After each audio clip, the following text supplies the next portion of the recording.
Good morning student. આજે આપણે તમારો નાગરિક શાસ્ત્રનો જે પહેલો પાઠ કહેવાય એટલે કે પાઠ નંબર 9 સામાજિક વિજ્ઞાન, બરાબર, સ્ટાન્ડર્ડ 9 સામાજિક વિજ્ઞાન ચેપ્ટર નંબર 8 શરૂ કરવા જઈ રહ્યા છીએ. પાઠનું નામ છે ભારતના રાજ્ય બંધારણનું ઘડતર અને લક્ષણ. પહેલી વસ્તુ, આ પાઠ છે એ શેના ઉપર છે? તો આપણા દેશના બંધારણ. તો હવે આપણે આ બંધારણ એ શું છે એની વાત કરવાની છે, બરાબર છે. સંવિધાન આ શબ્દ તો આપણે ક્યારેક સાંભળેલો હશે, પણ આ બંધારણ કોને કહેવાય?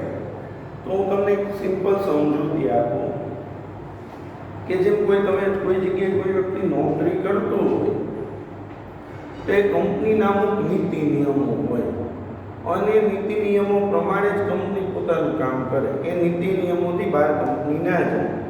જેમાં કંપનીના નિયમો હોય છે એમ કોઈ પણ દેશ છે તો એ દેશને ચલાવવા માટે પણ નિયમો બનાવવા પડે કે દેશની અંદર કઈ રીતે કયા પ્રશ્નો છે એનું કયું સમાધાન લાવવા, શું કરવાનું, એને લગતા નિયમો બધા બનાવવા પડે. તો આ જે નિયમો છે દેશના, એને કહેવાય દેશનું બંધારણ.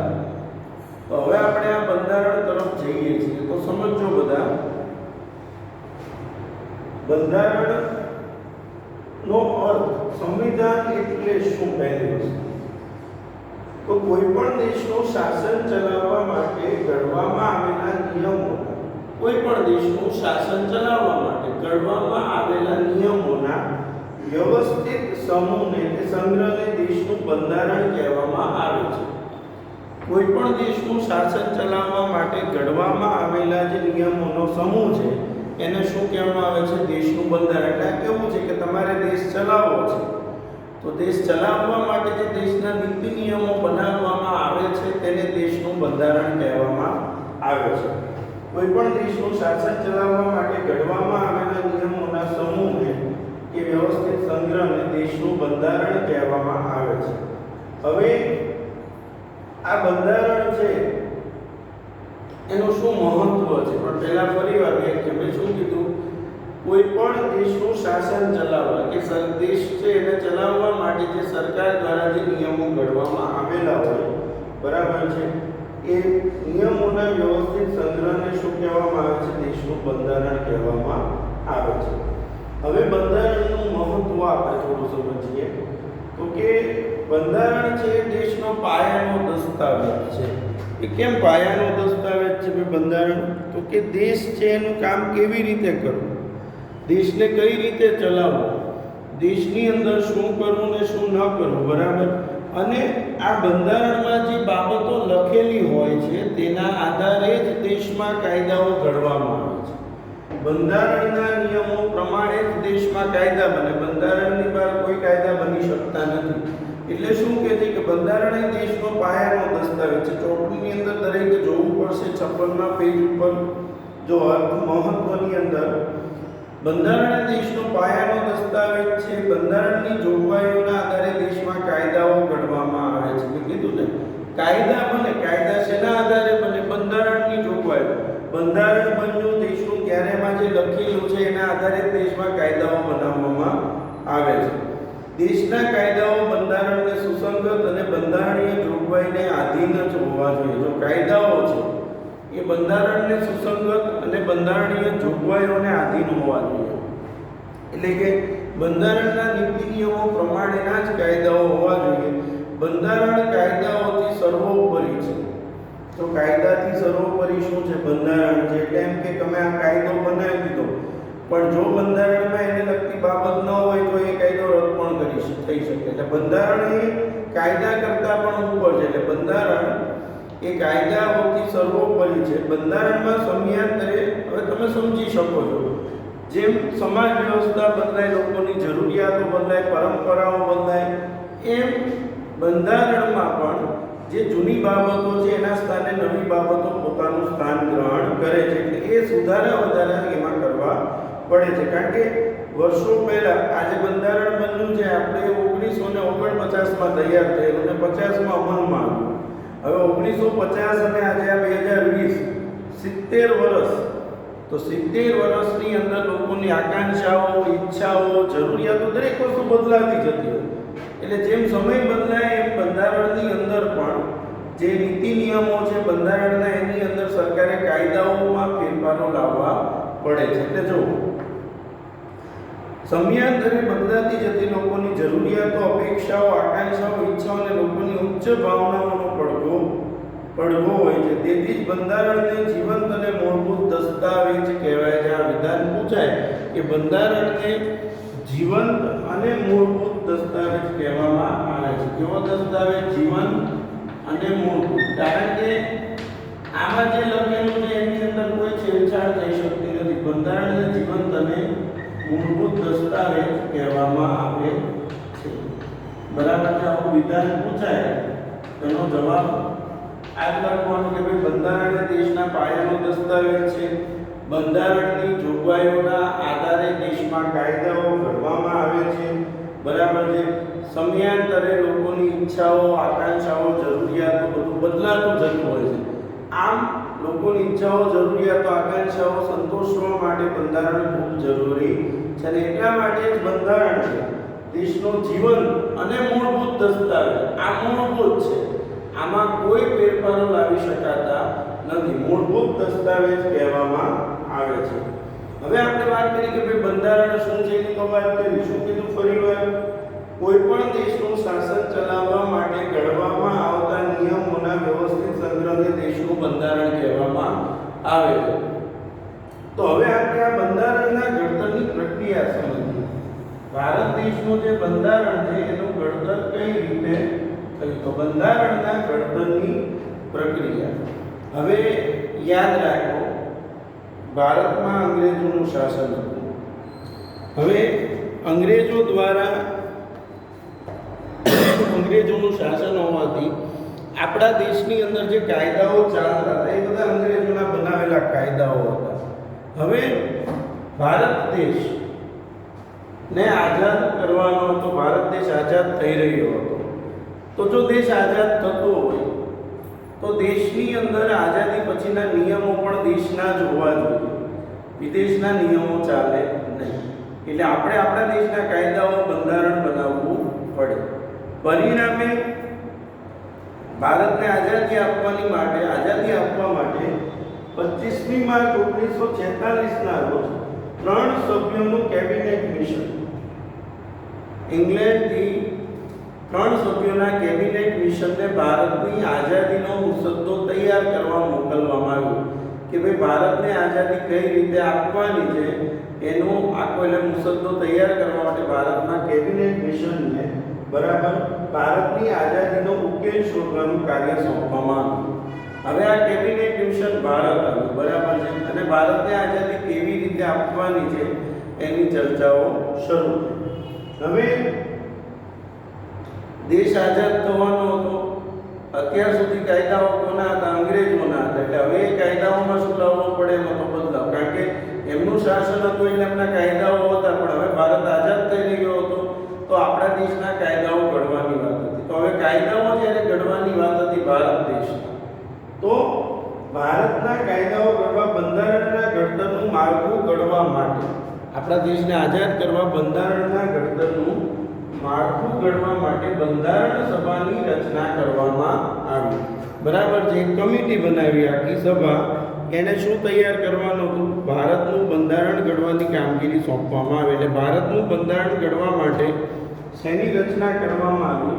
બંધારણનું ઘડતર કરવા માટે, માળખું ઘડવા માટે બંધારણ સભાની રચના થઈ. બરાબર છે.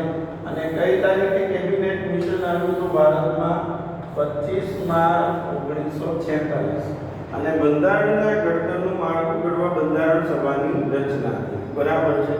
હવે આ જે બંધારણ સભાની રચના થઈ તેની અંદર દેશના નામી અનામી ઘણા બધા લોકો હતા. 389 બંધારણ સભામાં કુલ કેટલા સભ્યો હતા? 389 સભ્યો હતા. જવાહરલાલ નહેરુ છે, મૌલાના અબુલ કલામ આઝાદ છે, વલ્લભભાઈ પટેલ છે. બરાબર છે. આ બધા જ લોકો, રાજેન્દ્ર પ્રસાદ છે, ભીમરાવ આંબેડકર છે, બધા જ લોકો એ દેશના બંધારણના ઘડતરની પ્રક્રિયામાં જોડાયેલા. આવા 389 સભ્યો, બંધારણ સભામાં કુલ કેટલા સભ્યો હતા? 389 સભ્યો હતા. બરાબર છે. હવે આ જે સભ્યો હતા એના નામ આપણે થોડા ચોપડીમાં વાંચીશું. તો જો બંધારણ ઘડતરની પ્રક્રિયા ચોપડીમાં અહીંયા સુધી સમજીએ પરિવાર. આઝાદી પહેલા બ્રિટિશ સરકાર દ્વારા 25 માર્ચ 1946 ના રોજ 3 સભ્યોના કેબિનેટ મિશનને ભારતની આઝાદીનો ઉકેલ શોધવાનું કાર્ય સોંપવામાં આવ્યું. તેમને બંધારણના ઘડતર અંગેનું માળખું ઘડવા માટે બંધારણ સભાની રચના કરી. બરાબર. બંધારણ તૈયાર કરવા શેની રચના કરવામાં આવી? બંધારણ સભા. બંધારણ સભામાં કુલ 389 સભ્યો હતા. બરાબર છે. જેમાં જુદી જુદી કોમ, ધર્મ, જાતિ, જ્ઞાતિ, લિંગ અને ભૌગોલિક પ્રદેશો, આખા દેશમાંથી અલગ અલગ જ્ઞાતિ, જાતિ, કોમ, લિંગ, બધી જ વ્યક્તિઓને, બધા જ ધર્મ, બધી જ જ્ઞાતિ, બધી જ જાતના લોકોને આ બંધારણ સભામાં રાખવામાં આવે. આખા દેશના દરેક પ્રદેશોમાંથી, જેથી કરીને કોઈ પ્રદેશ છે એને કોઈ પણ પ્રકારનું નુકસાન ન થાય, તો કોઈ પ્રદેશને એમ ન લાગે કે ભાઈ આમાં અમારી વાત સાંભળવામાં ન આવે. બરાબર. પ્રદેશોના વ્યક્તિઓ, રાજકીય પક્ષોના પ્રતિનિધિઓ તેમજ વિવિધ ક્ષેત્રોની તજજ્ઞ વ્યક્તિઓ, રાજકીય ક્ષેત્રોના પ્રતિનિધિઓ, વિવિધ ક્ષેત્રોના બધા નિષ્ણાતો, તજજ્ઞોને દરેક રાજ્યના જાતિ, જ્ઞાતિ, કોમના ભેદભાવ, દરેક જાતિ, જ્ઞાતિ, ધર્મના લોકો, દરેક રાજ્યના લોકો, દરેક રાજકીય પક્ષોના લોકો અને વિવિધ તજજ્ઞ વ્યક્તિઓનો સમાવેશ કરવામાં આવ્યો. તદનુસાર મહત્વના સભ્યોમાં, જે મહત્વના સભ્યો તમારે યાદ રાખવાના છે કે બંધારણ સભામાં મહત્વના સભ્યો કોણ હતા? તો એક જવાહરલાલ નહેરુ, બીજું Sardar Vallabhbhai Patel, Maulana Abul Kalam Azad, Shyam Prasad Mukherjee, HP Modi, HV Kamath, Frank Anthony, Kanaiyalal Munshi, Krishnaswami Ayyangar, Baldev Singh તથા મહિલા પ્રતિનિધિઓમાં સરોજિની નાયડુ, વિજયાલક્ષ્મી પંડિત વગેરે વ્યક્તિઓનો સમાવેશ થયો હતો. બંધારણ સભાના અધ્યક્ષ, આ બહુ અગત્યનો પ્રશ્ન છે. બંધારણ સભાના અધ્યક્ષ તરીકે અહીંયા લખું છું નામ, બંધારણ સભાના અધ્યક્ષ તરીકે રાજેન્દ્ર પ્રસાદ.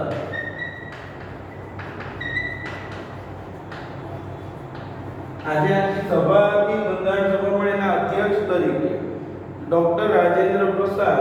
બરાબર છે. ડોક્ટર રાજેન્દ્ર પ્રસાદ. અને જે ખરડા સમિતિ હતી, બંધારણની કાયદા સમિતિ, બંધારણની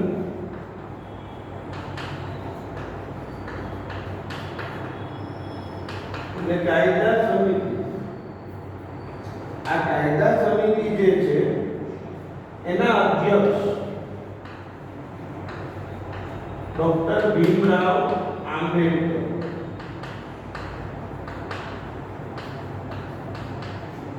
ડોક્ટર ભીમરાવ આંબેડકર એ આ કાયદા સમિતિના શું હતા? અધ્યક્ષ હતા. બરાબર છે. એટલે આ આપણા બંધારણની વાત કરીએ આપણે. હવે બંધારણ સભાની જે કામગીરી છે એ 9 ડિસેમ્બર 1946 ના રોજ શરૂ થઈ. 9મી ડિસેમ્બર 1946 અને 2 વર્ષ 11 માસ અને 18 દિવસ, 2 વર્ષ 11 માસ અને 18 દિવસમાં 166 બેઠકો મળી.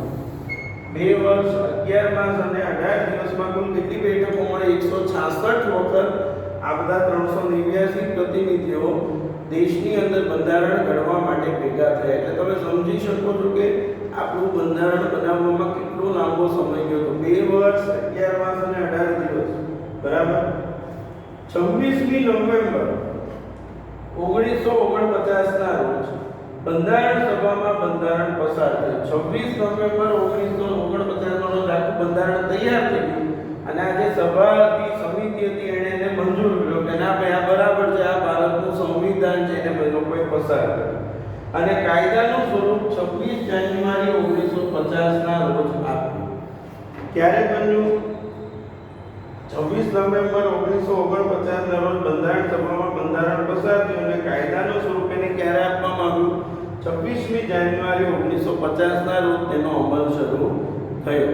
એટલા માટે આપણે 26મી જાન્યુઆરીને પ્રજાસત્તાક દિન તરીકે ઉજવીએ છીએ, કારણ કે આ તારીખથી ભારતની અંદર ભારતના કાયદાઓ લાગુ પાડવામાં અત્યાર સુધી કોના કાયદાઓ હતા? અંગ્રેજોના. અને હવે કોના કાયદાઓ? ભારતના કાયદાઓ 26મી જાન્યુઆરી 1950 ની અમલમાં આવે એટલે એને પ્રજાસત્તાક દિન તરીકે ઉજવવામાં આવે છે. બરાબર છે. હવે બીજી એક વસ્તુ મારે તમને કહેવાની છે કે આ બંધારણ ઘડવા માટે વિશ્વના જુદા જુદા દેશોના બંધારણનો અભ્યાસ કરવામાં આવ્યો. દરેક દેશના બંધારણની જે સારી સારી બાબતો છે એનો સમાવેશ ભારતના બંધારણમાં કરવામાં આવ્યો. વિશ્વના ઘણા દેશોના બંધારણની સારી સારી બાબતોને ભારતના બંધારણમાં લખવામાં આવી. એટલા માટે ભારતનું જે બંધારણ છે એ વિશ્વનું સૌથી મોટું લેખિત બંધારણ છે. આટલું મોટું સંવિધાન વિશ્વમાં કોઈ દેશનું નથી. બરાબર છે. વિશ્વનું સૌથી મોટું લેખિત બંધારણ કયા દેશનું છે? ભારતનું છે. અને ત્યારે એનો અમલમાં આવ્યો 26 જાન્યુઆરી 1950 એટલે 26 જાન્યુઆરી ને શું ગણવામાં આવે છે? પ્રજાસત્તાક દિન. અને બંધારણમાં રાષ્ટ્ર ચિહ્ન તરીકે કેટલા સિંહો છે? 4 સિંહોની આકૃતિ. અને રાષ્ટ્ર સૂત્ર કયું લખવામાં આવ્યું છે? સત્યમેવ જયતે. બરાબર છે. 4 સિંહોની આકૃતિ અને રાષ્ટ્રીય સૂત્ર કયું મૂકવામાં આવ્યું છે? સત્યમેવ જયતે. એટલે આ રીતે આપણા દેશનું જે બંધારણ છે તે તૈયાર કર્યું. બરાબર છે. હવે બંધારણમાં શેની વાત છે? તો લોકોના મૂળભૂત હકો, રાજ્યનીતિના માર્ગદર્શક સિદ્ધાંતો, સરકારે કેવી રીતે કામ કરવું, દેશના નીતિ નિયમો, દરેક બાબતની વિચારણા, દરેક બાબતના નિયમો બંધારણમાં આપવામાં આવ્યા છે. અને જ્યારે બંધારણ બન્યું ત્યારે બંધારણમાં પ્રથમ 295 અનુચ્છેદ અને 8 પરિશિષ્ટ હતા. બરાબર. પહેલા કેટલા અનુચ્છેદ હતા? 295 અને કેટલા પરિશિષ્ટ હતા? 8. ત્યારબાદ સુધારા સાથે 395 અનુચ્છેદ અને 9 પરિશિષ્ટ. પહેલા કેટલા હતા? 295 અનુચ્છેદ અને 8 પરિશિષ્ટ. ત્યારબાદ સુધારા સાથે 395 અનુચ્છેદ અને આ 9 પરિશિષ્ટ અને બંધારણનું સ્વરૂપ નિશ્ચિત કરવામાં આવ્યું. આપણા બંધારણમાં લોકોના મૂળભૂત હકો, ફરજો, રાજ્યનીતિના માર્ગદર્શક સિદ્ધાંતો, સરકારના અંગો અને કાર્યો તથા વહીવટી કેટલીક સૂચનાઓ, ન્યાયતંત્રની વ્યવસ્થા જેવી અનેક બાબતોનો સમાવેશ થયો છે. આથી ભારતનું બંધારણ વિશ્વનું સૌથી મોટું વિસ્તૃત અને વિશદ લેખિત દસ્તાવેજ ગણાય છે. વિશ્વનું સૌથી મોટું અને લેખિત દસ્તાવેજ બંધારણ ભારતનું ગણવામાં આવે છે. બરાબર છે. આ થયું બંધારણના ઘડતરની પ્રક્રિયા. હવે જે આપણે મુદ્દો સમજવાનો છે, ટેક્સ્ટમાંથી સમજવાનો છે, આમુખ. પેજ નંબર 56 ઉપર આપેલો છે મુદ્દો આમુખ. હવે આમુખ શું છે આપણે એના વિશે ચર્ચા કરીશું. તો કે આમુખ બંધારણનું, જો આ બંધારણની પ્રક્રિયા કર્યા તમારે બધાએ 3 વખત લખી પાકી કરવાની છે. આવડવું જ જોઈએ. પ્રશ્ન પૂછાય છે કે બંધારણના ઘડતરની પ્રક્રિયા સમજાવો. બરાબર. આમુખ બંધારણનું પ્રારંભિક આદરૂપ અને વિશેષ સ્થાન ધરાવતો તત્વ છે. બંધારણની શરૂઆત, બંધારણ જે છે ભારતના નિયમોની શરૂઆત આમુખથી થાય છે. હવે આમુખ શું છે? તો આમુખમાં દર્શાવેલ શબ્દો પરથી આમુખ બંધારણનો આત્મા હોવાની પ્રતીતિ થાય છે. જો ભારતના બંધારણની શરૂઆત ક્યાંથી થાય છે? આમુખ. અને આમુખમાં જે લખેલા છે શબ્દ એના ઉપરથી ખ્યાલ આવે કે ભારતના બંધારણનો જે આત્મા છે, આખા બંધારણનો જે હાર્દ છે તે આમુખમાં સમાયેલો છે. એટલે આમુખને બંધારણના આત્મા તરીકે ઓળખવામાં આવે છે. આમુખમાં દર્શાવેલા શબ્દો નીચે પ્રમાણે છે. ભારતનું સંવિધાન. આમુખ. અમે ભારતના લોકો ભારતને એક સાર્વભૌમ સમાજવાદી બિન સાંપ્રદાયિક, અમે ભારતના લોકો ભારતને સાર્વભૌમ સમાજવાદી બિન સાંપ્રદાયિક, અમે કોઈ સંપ્રદાયમાં માનતા નથી, લોકતંત્રાત્મક પ્રજાસત્તાક તરીકે સંસ્થાપિત કરવાનું તથા તેને સર્વ નાગરિકોને સામાજિક, આર્થિક અને રાજકીય ન્યાય, વિચાર, અભિવ્યક્ત માન્યતા, ધર્મ અને ઉપાસનાની સ્વતંત્રતા, દરજ્જા અને તકની સમાનતા, ન્યાય, સ્વતંત્રતા, સમાનતા અને છેલ્લે બંધુતા. ન્યાય, સ્વતંત્રતા, સમાનતા અને બંધુતા 4 આમુખની મહત્વની બાબત છે. જો શું કીધું આગળ?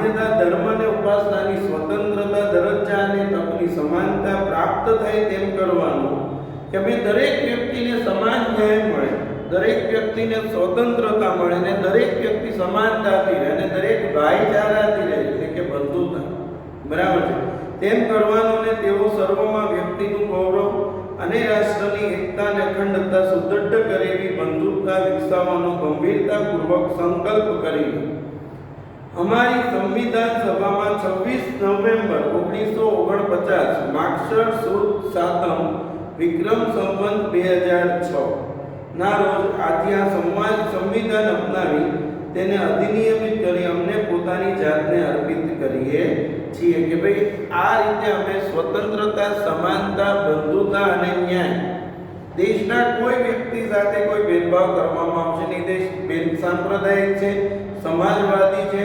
લોકતંત્રાત્મક છે અને દરેક વ્યક્તિને પોતાની રીતે જીવવાનો અધિકાર મળશે.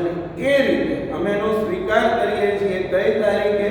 26 નવેમ્બર 1949 ના રોજ આ બંધારણનું આ ઘડતર કરવામાં ત્યારે બંધારણમાં અમુક લખવામાં આવ્યું. એટલે અમુક એ બંધારણનો આત્મા છે. આખું બંધારણ છે એની ખબર તમને આના આધારે પડી જાય કે ભાઈ ભારત દેશ છે એ સ્વતંત્રતા, સમાનતા, બંધુતા અને જેને કહેવાય કે માનવ કલ્યાણ માટે કામ કરે છે. સ્વતંત્રતા, સમાનતા, બંધુતા અને ન્યાય આ ભારતના બંધારણમાં દર્શાવેલું છે. એટલે દરેક વ્યક્તિને સમાનતાના ધોરણે ન્યાય મળશે, દરેક વ્યક્તિ છે એની પ્રત્યે ભાઈચારાથી રહેવામાં આવશે, સમાનતાથી રહેવામાં આવશે. તેઓ અધિનિયમિત કરી અમને પોતાની જાતને અર્પિત કરીએ છીએ. એટલે આ રીતે આપણા બંધારણની જે શરૂઆત છે તે ક્યાંથી થાય છે? આમુખથી થાય છે. હવે આપણે 58માં પેજ ઉપર ટેક્સ્ટ બુકમાં થોડું સમજીએ. 1976 ના 42માં બંધારણીય સુધારાથી આમુખમાં સાર્વભૌમ શબ્દ પછી સમાજવાદી બિનસાંપ્રદાયિક શબ્દો ઉમેરવામાં આવ્યા, તેમજ રાષ્ટ્રીય એકતા અને રાષ્ટ્રીય અખંડિતતાનો પણ સમાવેશ કરવામાં આવ્યો. 1976માં એક સુધારો થયો. પહેલા અમુક શબ્દો બંધારણમાં ન હતા જે ઉમેરવામાં આવ્યા. કયા શબ્દો બંધારણના અમુકમાં ઉમેરવામાં આવ્યા? તો સાર્વભૌમ શબ્દ પછી કયા શબ્દો ઉમેર્યા? એક સમાજવાદી, બીજું બિનસાંપ્રદાયિક શબ્દો ઉમેરવામાં આવ્યા. કયા બે શબ્દો? સમાજવાદી, બિનસાંપ્રદાયિક. ત્યારબાદ રાષ્ટ્રીય એકતા અને રાષ્ટ્રીય અખંડિતતાનો પણ સમાવેશ કરવામાં આવ્યો. એટલે કે દેશમાં એકતા જળવાવી જોઈએ, દેશ અખંડ રહેવો જોઈએ, દેશનું વિભાજન થવું જોઈએ નહીં. એટલે સમાજવાદી, બિનસાંપ્રદાયિક, રાષ્ટ્રીય એકતા, રાષ્ટ્રીય અખંડિતતાનો પણ સમાવેશ કરવામાં આવ્યો. આમુખ બંધારણના મૂળભૂત હેતુઓ, ધ્યેયો, આદર્શો તેમજ સિદ્ધાંતોને વાચા આપે છે. દેશના જે મૂળભૂત હેતુઓ છે, ધ્યેયો, નિયમ અને આગળ લઈ જવાનું કામ કોણ કરે છે? આ આમુખ કરે છે. બરાબર છે. આમુખ બંધારણના ઉદ્દેશો થકી ભારતમાં કલ્યાણ સ્થાપવાની ઉચ્ચ ભાવનાઓ અને આદર્શોને સિદ્ધ કરવા ઈચ્છે છે એવું સ્પષ્ટ કરે છે. આમ આમુખ દ્વારા બંધારણના ઘડવૈયાઓના માનસનો પરિચય થાય છે. આમુખના આધારે આપણને ખબર પડે કે આપણા બંધારણના ઘડવૈયાની વિચારસરણી કેવી હતી. બરાબર છે. વિદ્યાર્થીઓ, આ નાગરિક શાસ્ત્રના જે પાઠ છે એની અંદર તમે લોકો થોડી મહેનત વધારજો અને ખાસ આ સમજવાનો પ્રયત્ન કરજો. કારણ કે આ એવી બાબત છે જે તમે એક વખત શીખી ગયા નાગરિક શાસ્ત્ર તો તમને સમાજને લગતી સામાજિક બાબતોની બધી જ ખબર પડવા લાગશે. રાજકારણ હોય કે સામાજિક બાબત હોય તમને બધું જ આના આધારે ખબર પડવા લાગશે. બરાબર છે. અને આ વિડીયો તમને પસંદ આવે તો લાઈક કરો, શેર કરો અને સબસ્ક્રાઇબ કરો, જેથી બીજા વિદ્યાર્થીઓ પણ સરળતાથી આ SS સબ્જેક્ટનો અભ્યાસ કરી શકે. Thank you.